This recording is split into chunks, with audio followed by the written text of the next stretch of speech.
The April 4th edition of the Triple Crown News Minute is presented by Kentucky Equine Research. Coming up, find out about their latest work on bone density in racehorses.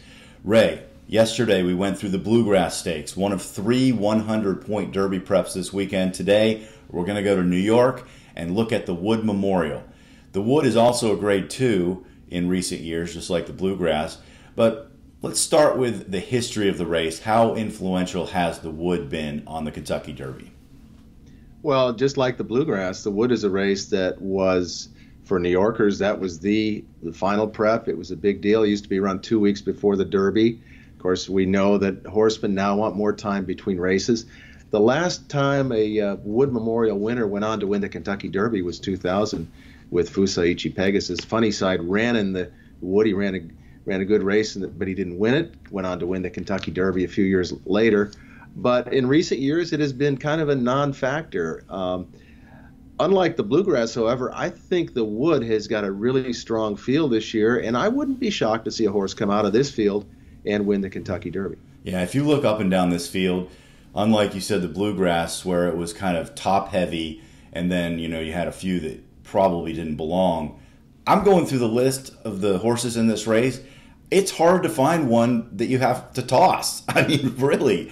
The favorite being Tacitus, who comes out of the Tampa Bay Derby, where he had a victory there. And then you have High Call, who won the Gotham Stakes. Those are the two favorites. Tax at 9-2. But then you've got a group of other horses that are lightly raced and unknown that all look like on paper they could win this thing. Yeah, the horse that I really like going into this race is the Todd Pletcher trained Outshine, who ran second to Tacitus. Tacitus had an absolute dream trip in the Tampa Bay Derby, saved all the ground, really all the way around the racetrack. And Outshine, this will be his third start off a layoff for Todd Pletcher. He didn't have a bad trip. He tracked the speed, but he lost some ground on the turn. I think the main thing is he's on the improve, and I see him running a really big race. The Pletcher barn, I think, is starting to wake up after, frankly, quite a slump over the wintertime. Yeah, it's Todd Pletcher in New York, so you've always got to watch out for that. Another horse that had a good trip was High Call in the Gotham Stakes. So everything kind of went his way. So those are the two favorites. To me, maybe you go against those horses. You look at Tax, who's a horse that won the Withers by a head. But then the horse that he beat by a head is Not That Brady, and he's 20-1 in this race, whereas Tax is 9-2. So excuse me, even though Not That Brady finished 47 lengths behind, I mean, he was wrapped up on because he got burnt in the pace. I'm giving him another chance because he only lost by a head there, and he had good form before that, trained by Rudy Rodriguez. So Not That Brady would be my long shot. Yeah, my long shot is a horse that will never win the Kentucky Derby because it's the worst name in the world, Grump's Little Tots.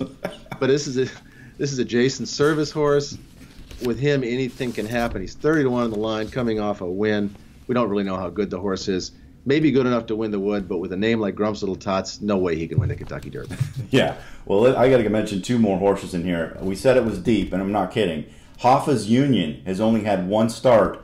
He won by 15 with a 95 buyer at Laurel Park, trained by Mark Casse.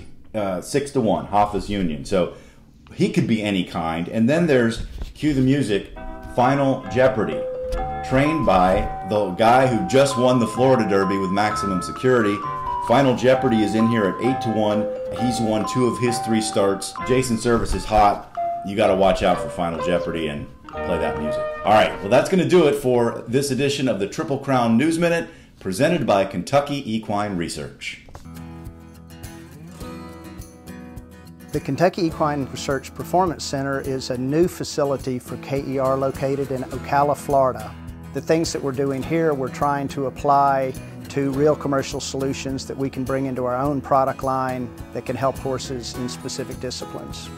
One of the things that we're specifically interested in all performance horses, but racehorses particularly, is skeletal soundness. It's the thing that's most likely to sideline a racehorse We came across some proprietary ingredients that we thought could improve the bone quality, which we've now tested and incorporated into a product, Triactin, that contains a key ingredient called BMC. In these studies, what we found was the horses that were supplemented increased the density of the dorsal aspect, the front of the cannon bone, which is really important for soundness in all age horses, but in 2-year-olds particularly. One of the bonuses of Triactin and BMC is, besides its effect on the bone, it's a super buffer for both the stomach and the hind gut. So you get really 3 benefits from using these types of products, Triactin and BMC, in that you're improving bone quality, but at the same time you're improving gut health.